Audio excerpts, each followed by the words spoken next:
জয়গুরু। পরম পূজ্যপাদ শ্রী শ্রী আশুদেব বললেন, আশীর্বাদ মানে কি? আশীর্বাদ মানে বেশিরভাগ সময় একটা হাতের তালু মাথায় এরকম ঠুকে দেয়। ঠাকুরবাড়ি থেকে আমি বেরোচ্ছি, একটা মা দেখলাম আমার পায়ের হাঁটার ওখানে চলার পথে ধুলো নিয়ে নিজের মাথায় স্পর্শ করছে। আমি বললাম, এটা করে কি হবে? তার চেয়ে তুমি তোমার চলনাটা তোমার গুরুর অনুসারে চলো। তবে যদি আপ্ত কিছু করতে পারো। আপ্তিকরণই প্রাপ্তি। এই পায়ের ধুলোতে কোনো জাদু নাই। না ঠাকুরও এটাকে উৎসাহিত করেছেন।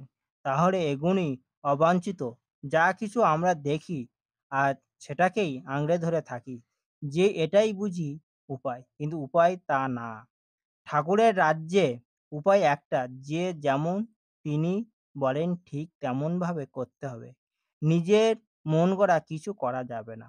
মন গড়া করতে গেলে নিজেকে ভাববো, ঘুরে ফিরে তাকে পাবো না, ঘুরে ফিরে পাবো না। তিনি আমাদের মাঝে এসে বললেন, আশীর্বাদ মানে অনুশাসনবাদ।